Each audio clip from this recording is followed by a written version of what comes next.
문재인의 아들 동료들은 몰랐어요 라고 얘기를 했습니다. 저분 누군지 이제 잘 아시겠죠. 대선 기간 내내 관심 집중의 대상이었던 문재인 대통령의 아들 준용 씨가 어제 금요일부터 이어진 채널의 단독 보도 이후 속속 언론 인터뷰를 갖고 있습니다. 먼저 저희 채널A와의 첫 단독 인터뷰 모습부터 만나보시겠습니다. 이제 제가 물론 게임을 좋아하기도 하는 점이 첫째고요. 그 다음에 어렸을 때부터 둘이 맨날 게임 얘기하고 미디어 아트 작품 활동도 하고 게임도 하고 두 개를 병행을 하려고 노력을 하고 있고 기대를 많이 걸고 계시겠죠, 당연히. 잘 되길 바라시고 돈 많이 벌길 바라시고 성공하길 바라고. 그래서 이게 지금 노이즈 홍보가 되는 셈인데 한편으로는 홍보가 돼서 좋기는 합니다만 이게 악영향이 있지 않을까 좀 걱정스럽습니다. 저희 금요일 이제 채널의 단독 보도 얘기를 좀 시작을 해봤고 오늘도 한 언론 인터뷰가 있는데 박준 변호사님 보니까 물론 지금은 저렇게 얼굴 알려졌으니까 다 알겠지만 과거 후보 시절에는 본인이 문재인 후보의 아들인 거를 직원들이 아무도 몰랐거든요. 그렇죠. 본인이 이제 취업 특혜 의혹, 문준영 씨가 진짜 하도가 됐었는데 본인이 네거티브이기 때문에 아마 당선 끝날 때까지는 밝히지 않기를 했고 아마 직원들도 아무도 몰랐는 것 같아요.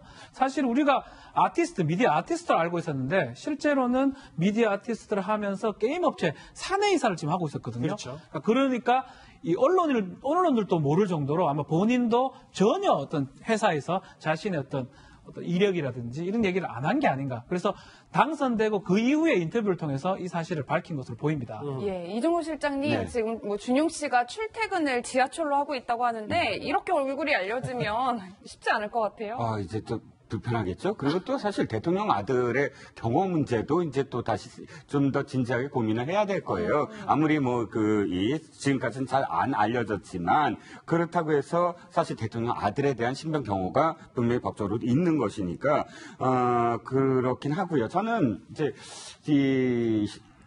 이 채널A의 인터뷰를 보면서 왜 안 나섰나 하고 조금 이해가 될 수도 있을 것 같아요. 그래픽 디자이너고 사실상 그래픽 디자이너로서의 어떤 그런 작업이 미디어 아티스트이고 이 며칠 밤을 새서 작업을 하는 그런 직종이에요. 이 직종이. 그리고 자기 일에 굉장히 매진해야 되고 그러다 보면 사실상 사람들 앞에 나서서 무슨 연설을 한다든가 그런 성격과 이 직업과는 굉장히 좀 별개다. 물레동에 아마 작업실이 있는 걸로 알아요. 물레동 그 공작 이 타운에 들어서서 그러니까 사실은 좀 내성적이고 또 자신의 어떤 일을 아티스트로서의 일을 즐기는 그런 성격의 소유자다라고 인터뷰에서 느껴졌습니다. 아까는 문준영 씨 군 시절 이제 아버지 어머니와 같이 사진 찍었던 모습도 잠깐 나왔었는데 오늘 새로운 인터뷰 채널의 단독 보도 새로운 인터뷰에서 또 이런 얘기를 하는데 허 교수님, 그러니까 정치할 생각은 전혀 없고 본인은 이제 작업실에서 혼자 작업하는 게 즐겁다. 즐거운 작가일 뿐이다. 이런 얘기를 했네요. 예, 문재인 대통령도 정치할 생각이 전혀 없다고 얘기했습니다. 그리고 정말 정치 안 하려고 많이 피해 다녔던 그런 게 있고요. 실제 이제 노무현 대통령이 처음 대통령에 출마하려고 할 때도 대통령에 출마하기 어려운 그 점들을 몇 개 지적도 하시기도 하고 그랬던 적이 있습니다. 사실은 그렇죠. 그러나 이제 정치는 운명적으로 대통령을 하시게 된 거고, 근데 이제 저 자제분한테 그는 과연 운명적으로 정치를 해야 될 계기가 오겠느냐 이래 봤을 때 그런 운명적 계기는 별로 없을 거다. 그렇게 봤을 때 아마 본인의 이야기처럼 정치에는 별 관심이 없고 정치할 계기가 없을 거라고 봅니다. 아마 성격적으로 지금 말한 인터뷰 과정을 보면은 아버지의 약간 그런 내성적인 성격을 담고 외모적으로는 눈은 아버지를 닮았지만 얼굴 윤곽 같은 건 어머니를 좀 많이 닮으신 것 같은데 본인 이야기처럼 정치할 사람은 아니지 않느냐 이렇게 얘기 줍니다. 거기에 비해서 서가신 노무현 전 대통령의 아들이 노근호 씨는 건양충 역사는 절대 반대하고 있지만 어떤 성향이라든지 이런 걸 보면 정치할 가능성이 조금은 남아있지 않나 이렇게 추측이. 그렇게 좀 직접 주변에서 들으셨어요? 아니, 제가 이제 여러 번 이렇게 보면은 그런 발언이라든지 느낌을 보면은 그런 성향적인 외형적이고 외향적인 그런 느낌이 있기 때문에 있는데 문준용 씨는 오늘 인터뷰하는 걸 보면은 전혀 정치할 그런 스타일은 아니지 않나 이런 느낌을 받습니다. 왜냐하면 저 질문도 아마 전직 대통령의 아들들이 정치 여부에 큰 주목을 관심도 받기 때문에 아마 취재진이 저런 질문도 했을 것 같습니다. 사실 본인의 의지와는 원치 않게 논란이 됐다 이런 얘기도 있는데 이런 분위기 속에서 아버지가 원망스럽지는 않았을까요? 문준용 씨의 말 이어서 한번 더 들어보시죠. 힘들었는데 어쨌든 아들이니까 겪을 수밖에 없는 일이라 생각을 해서 최대한 응원하면서 도와드리려고 노력을 했습니다. 주로 좀 전략적인 얘기였죠.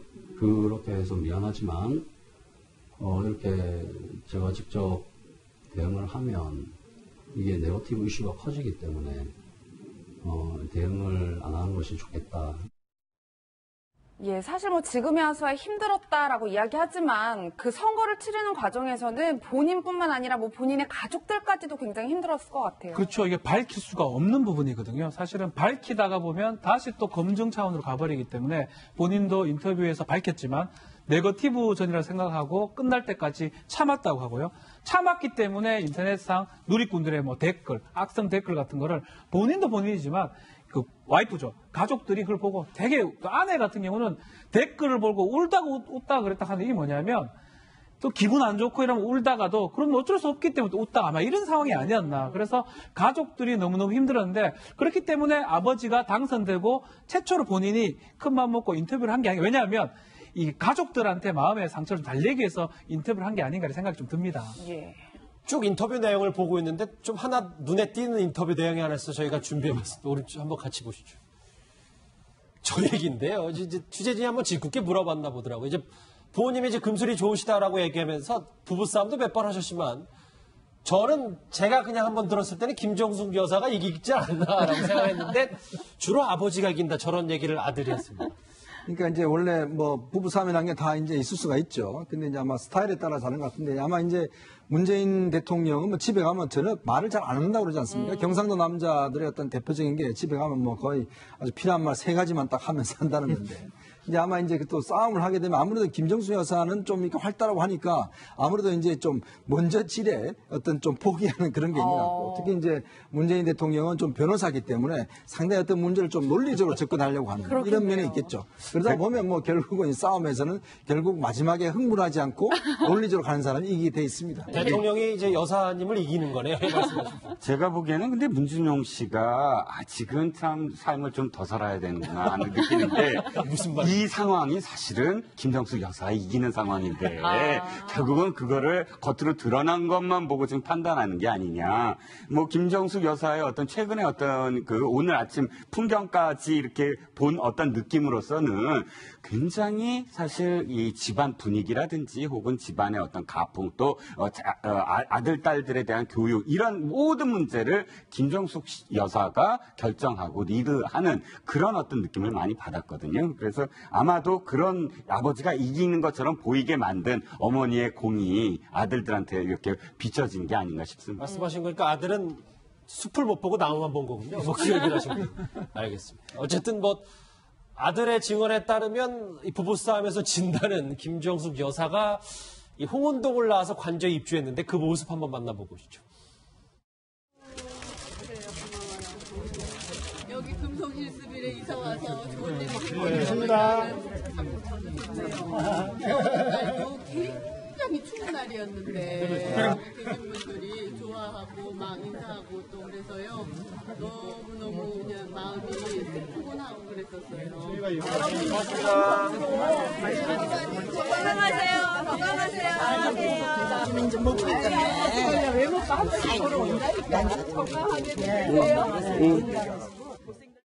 예, 누가 보면 홍은동 토박이인 것 같은데 떡도 돌리고 이제 청와대로 떠났다고 하더라고요. 1년 살았는데요. 사실은 시루떡을 돌렸는데 이것도 네티즌이 이제 밝혔습니다. 시루떡을 이게 돌리고 시루떡 안에는 금속 거주 나오고 있는데 힐스빌에 살아서 참 좋았습니다 하면서 대통령 문재인, 김정숙 드림했는데 이걸 받고 또 대통령한테 받았으니까 다들 좋아했다는데 1년 전에 여기 왔을 때도 시루떡을 돌렸다 그러거든요. 갈 때도 돌리고 어쩌면 당연한 또 옛날 우리 문화였는데 사실 대통령이 돼가지고 돌리기가 사실 좀 그럴 건데 돌리고 갔기 때문에 오고 들어갈 때 나올 때도 똑같지 않았을까 이렇게 그래서 네티즌 글 썼던 네티즌이 참 좋았다라고 이렇게 표현을 했습니다. 이사떡도 애프터 서비스가 확실하네요. 허 교수님. 근데 이제 원래 그 이제 이사 떠나기 전날 한 민원인이 와서 얘기를 들어주고 라면을 대접했다는 얘기가 기사화가 많이 됐었는데 사실 알고 봤더니 그 라면이 아니라 뭐 족발, 비빔국수, 뭐 방울토마토 음식들이 좀 대단히 라면과는 좀 차원이 다른 얘기가 나왔어요. 아마도 이제 이사 가는 상황이었으니까 뭐 음식이 많지는 않았을 겁니다. 근데 이제 이사하고 이런 여러 사람들이 거들고 일을 하기 때문에 그런 것과 관련해서 뭐 좀 준비된 음식은 있지 않았겠습니까? 라면도 있었을 거고 족발도 있었을 거고 그런데 이제 그런 음식들을 함께 나누어 드신 게 아닌가 이런 생각이 드는데요. 어쨌든 뭐 그런 민원인을 챙겼다는 말에서 이제 따뜻한 마음이나 그런 푸근함을 느낄 수가 있고 사실 민원이라는 것이 뭐 풀리지는 않아도 들어만 줘도 그 하소연하는 그 사람은 이제 상당히 풀린 것과 같은 효과를 누리게 되죠. 근데 김정숙 여사 음식은 정말 잘하고 푸짐하게 잘해요. 네, 저는 뭐 한 번 가서 먹을 기회가 있었는데 여러 손님이 왔는데 언제 준비했는지 순식간에 그 많은 음식들 준비해서 내놓고 저녁을 드셨는데 아침부터 김정숙 여사가 준비한 거 아니에요? 그래 이렇게 이제 음식을 준비하는 걸 굉장히 힘들어하는 분이 있고 손님을 치르는 걸 그렇죠. 손님 치르는 걸 즐거워하는 분이 있는데 뭐 명랑한 정숙 씨라는 별명을 가지고 계시기도 하지만은 그 음식을 치르고 손님을 치르는 걸 편하고 즐거워하는 모습을 보면서 아, 이 뭐 타고난 역할이 아닌가 그런 느낌을 그때도 많이 받았습니다. 예, 이현정 의원님 사실 파격이라는 단어가 문재인 대통령뿐 아니라 김정숙 여사한테도 참 잘 어울린다는 생각이 드는데 영부인이라 부르지 말고 그냥 김정숙 여사라고 불러달라 뭐 이런 얘기를 했다고 해요. 그렇죠. 우리가 이제 남의 아내를 높여서 부를 때 뭐 영부인이라는 말을 쓰긴 하는데 이제 그동안 보면 관례적으로 대통령의 부인한테 이제 그렇죠. 영부인 또 뭐 딸 영애 뭐 영식 뭐 이렇게 해서 이제 사실 썼지 않습니까? 예. 이게 어떤 면에서 좀 권위주의 문화의 어떤 그런 측면이 좀 있죠. 왜냐하면 이제 대통령의 위치 자체가 굉장히 좀 높은 그런 위치에서 특별히 그런 이름을 붙여왔는데 사실은 이게 이렇게 어제 문재인 대통령이 기자들한테 부탁을 했어요. 이제 앞으로 영부인이라는 말 쓰지 말고 좀 여사란 말로 좀 써주십시오 하고 이제 기자들 부탁을 했고 또 그게 이제 공식적으로 이제 어제 윤영찬 수석이 이제 기자들한테 앞으로는 이제 영부인보다는 이제 여사로 써주십시오 이렇게 부탁을 했거든요. 그만큼 좀 좀 특별하다, 특권이다 이런 것들은 좀 지우려고 했던. 아마 이제 취임사에서 이야기했지 않습니까? 이제 권위적인 어떤 대통령 문화를 좀 청산하겠다는 이야기를 했기 때문에 제가 볼 때는 그 일환으로 일단 명칭이라든지 저렇게 이제 가족들이나 또 이웃들한테 좀 살갑게 한다든지 이런 것들은 속에서 좀 대통령이 멀리 있는 존재가 아니고 내 가까이 있는 존재다 이런 것들을 좀 강조하기 위한 그런 행보가 아닌가 싶습니다. 저희도 이제 입에 익어야 되니까 영부인 대신 김정숙 여사라고 불러야 될 것 같아요.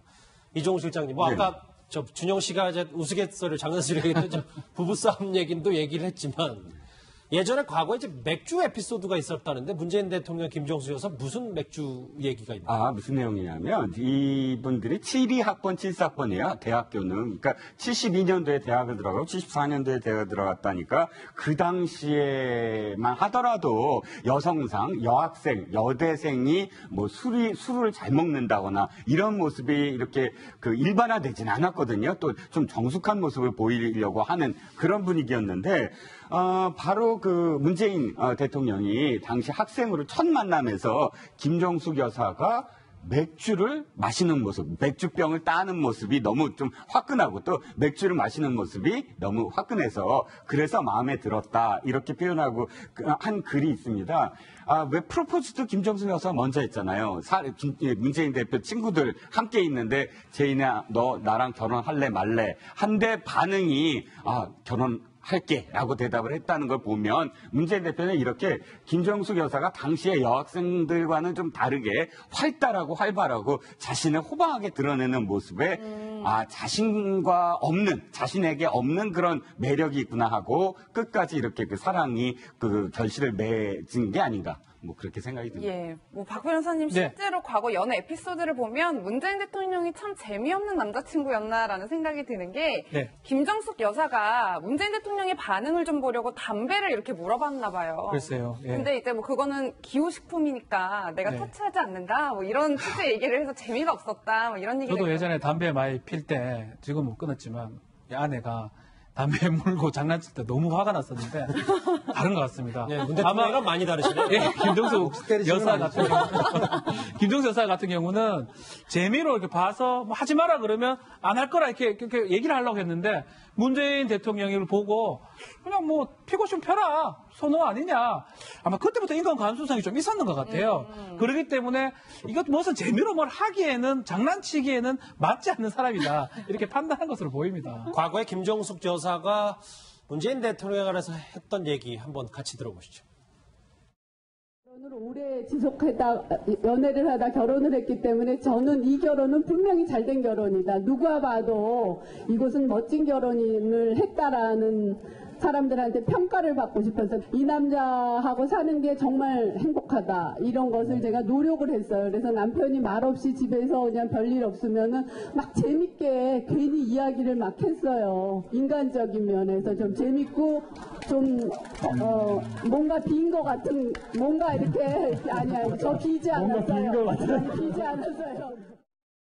오늘 아침 저 출근길에도 김정순 여사가 문재인 대통령이 바짓단 걱정도 하고 그랬었잖아요. 근데 그 옷 문제뿐만 아니라 건강 걱정도 상당히 많이 하는 것 같아서 이 건강 수칙 중에 하나가 이제 문재인 대통령의 건강 수칙 이제 밥 하루 3끼, 집밥, 6시간 이상 수면, 등산 뭐 저것도 다 김정순 여사가 많이 관리를 해주는데 특히 저 등산 얘기를 많이 하더라고요. 그렇죠. 지금 역대 대통령들 보면 주로 이제 뭐 이렇게 그 조깅 하시는 김영삼 대통령도 있었고, 김대중 대통령은 이제 다리가 불편하시기 때문에 이제 그냥 산보 같은 거나 이런 걸로 이제 하셨고, 그다음에 이제 이명박 대통령 같은 경우는 이제 골프나 테니스 뭐 하셨죠. 노무현 대통령도 사실은 골프를 잘 치셨습니다. 근데 문재인 대통령은 사실 골프를 치지 않으세요. 이게 보통 참 어떤 면에서 보면 이제 골프를 안 친다는 것 자체가 보면 그래도 그동안 왜냐하면 웬만한 변호사분들은 다 골프를 배우시거든요. 근데 지금까지 뭐 골프 쳤다는 이야기 저는 들어본 적이 없거든요. 예. 근데 대신 이제 산을 굉장히 좋아하시는 것 같아요. 그러니까 그만큼 이제 어떤 면에서 보면 좀 누구와 어울리고 좀 정치적이고 이런 것들에 대해서는 조금 아마 좀 선을 그었던 것이 아닌가. 그래서 이제 지난번에도 보면 이제 히말라야 트레킹도 가고 뭐 본인은 이번에도 보면 이제 기자들하고 산행을 했지 않습니까? 근데 그런 걸 보면 이 산을 좋아하시면서 보면 좀 어떤 면에서 보면 좀 정치인과는 좀 거리가 먼 듯한 이제 그런 느낌의 생활들. 어떤 면에서 좀 바른 생활 느낌. 매일 새끼 꼬박꼬박 먹고 뭐 이런 거 있지 않습니까? 요즘 뭐 부인들이 그렇게 먹으면 되게 싫어하거든요. 근데 하여튼 그 문재인 대통령의 성품에 보면 딱 자기가 정해놓은 틀, 이 바른 생활, 여기에 딱 맞춰 생활하는 이제 그런 어떤 습성들이 나온 것 같습니다. 예, 실제로 호 교수님 문재인 대통령이 그 호은동에 사실 때 뒤에 백년상 둘레길을 참 많이 걸으셨다고 하는데 지금은 시민들이 그곳을 그렇게 찾는다고 하더라고요.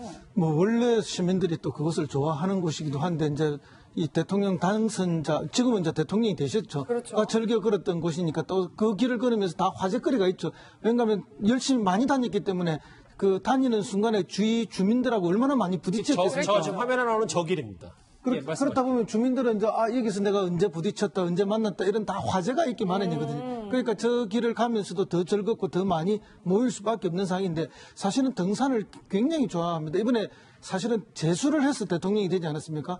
옛날에 산을 제일 좋아했던 대통령은 민주산악회를 만들었던 김영삼 전 대통령이 있죠. 그러나 김영삼 전 대통령보다도 더 많이 산에 가신 분이 사실은 문재인 대통령입니다. 그 재수하는 동안에 동지들하고 전국의 각 주요 산은 거의 다 갔습니다. 전국의 지지자들이 있으니까. 전국의 지지자를 만나는 방법이 그 지역의 유명한 산을 함께 등산하면서 만나는 방식을 택해서 저도 마산의 무악산을 한번 같이 올랐는데요. 이게 굉장히 상당히 높은 산입니다. 바닷가에서도 굉장히 가파르고. 그런데 역시 등산을 잘 하시더라고요. 아니, 그러니까 사실은 보니까 정치적인 행위로서의 산이 아니고 저도 기억에 남는 게 변호사 시절, 부산의 변호사 시절에도 이 직원들이랑 같이 매주 토요일마다 그 산을 다녔다는 거예요. 그러니까 당신은 주 5일자가 아니었거든요. 토요일 날도 근무하는데 우리 토요일 날 놀자 하면 그냥 집에서 쉬게 하면 되지. 그 직원들을 굳이 등산 가자 그래서 그 직원들 싫어했을 것 같긴 하지만 어쨌든 변호사 시절부터 그렇게 산을 좋아했다는 얘기. 오죽하면 히말라야까지 갔겠습니까, 문재인 대통령이. 등산과 관련해서 했던 얘기가 있는데요. 문재인 대통령의 목소리 한번 들어보시죠. 예, 같이 한번 들어보실까요? 오늘 정상까지 가시는데. 아니에요? 저 가신다고 하시던데?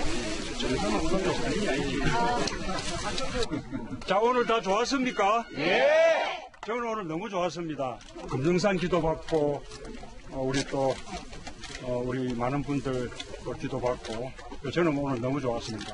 우리 당이 좀 괜찮은 정당이 될 때까지 그렇게 좀 함께들 해주십시오. 네. 자, 네, 문재인 대통령의 아들 문준영 씨의 속내 그리고 등산 사랑에 열중인 문재인 대통령 얘기까지 해봤습니다. 다음 주제는 다시 여의도로 갈 텐데요. 문재인 대통령 얘기가